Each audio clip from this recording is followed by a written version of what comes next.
যেটুকু শুনলাম তাতে মনে হচ্ছে আর্য হয়তো তোমাকে এখনো।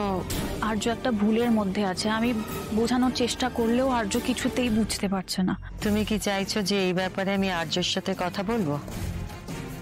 না মীরা, আর্য নিজের ব্যক্তিগত ব্যাপারে নিজের থেকে না কথা বললে আগ বাড়িয়ে আমার এই কথাটা ওকে বলাটা ঠিক হবে না। কিন্তু ওকে যদি কেউ না আটকায়, ওর লাইফে যে আসার চেষ্টা করছে সে মারাত্মক ক্ষতি করে দেবে। কার কথা বলছো তুমি? অপর্ণা।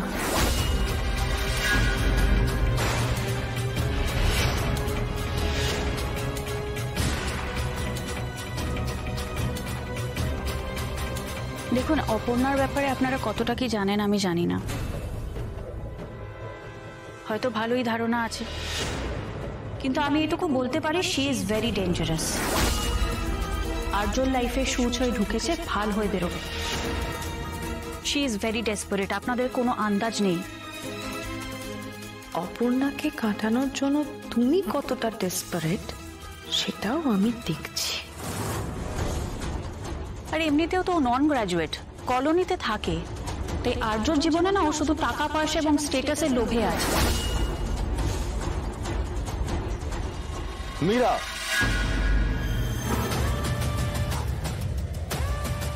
তুমি অপর্ণা নামে সব কথা বলছো? ওর মতো একটা ভালো মেয়ের নামে? তোমরা এখনো কেউ ওকে চেনোনি অর্ক, আর আমরা মেয়েরা মেয়েদেরকে খুব ভালো মতন চিনি। আমিও দেখছি মেয়েরা মেয়েদের কেমন শত্রু হয়। আচ্ছা মানসি, তুমি কতদিন হলো দেখছো অপর্ণাকে? আমি দেখেছি একটা ছোট্ট মেয়ের কাজের প্রতি ডেডিকেশন আর সিনসিয়ারিটি নিয়ে তো কোনো কথাই হবে না। ও প্রতিটা মুহূর্তে নিজেকে প্রুভ করে দেখিয়েছে মীরা, আর তুমি বাড়িতে এসে এইভাবে ওর নামে উল্টোপাল্টা কথা বলছো। উল্টোপাল্টা কথা আমি বলছি না অর্ক, যেটা সত্যি আমি সেটাই বলছি। এটা যদি সত্যি হয় তাহলে তুমি দাদার ডিসিশন নিয়ে প্রশ্ন তুলছো মীরা। তোমার দাদা এখনো অপর্ণাকে ঠিক মতন চেনে না অর্ক, আর সমস্যাটা সেখানে। আমার তো মনে হয় আসলে তোমার সমস্যা মীরা।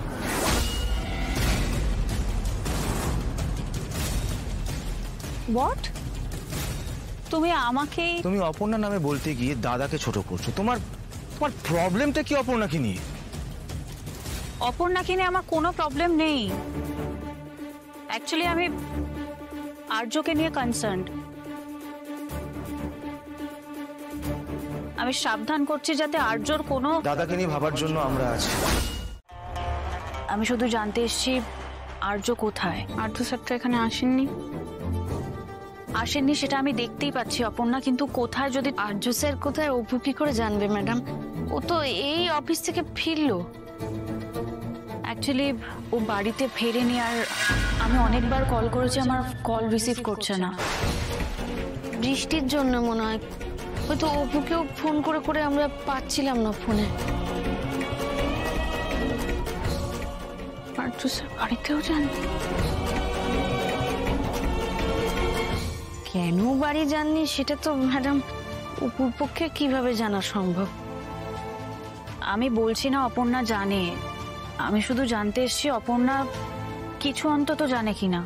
কিরে, তুই জানিস স্যার কোথায়?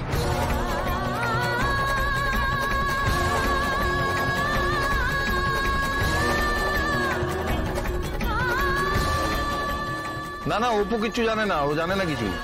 আমি জানি মানে কার সাথে দেখা করতে গেছে। আর্য কোথায় গেছে?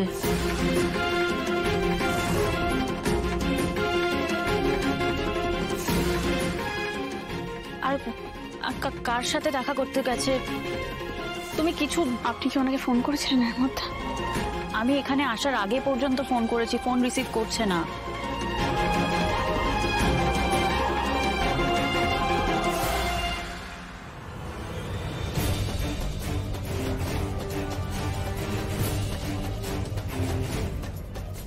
আমিও অনেকবার ট্রাই করেছি।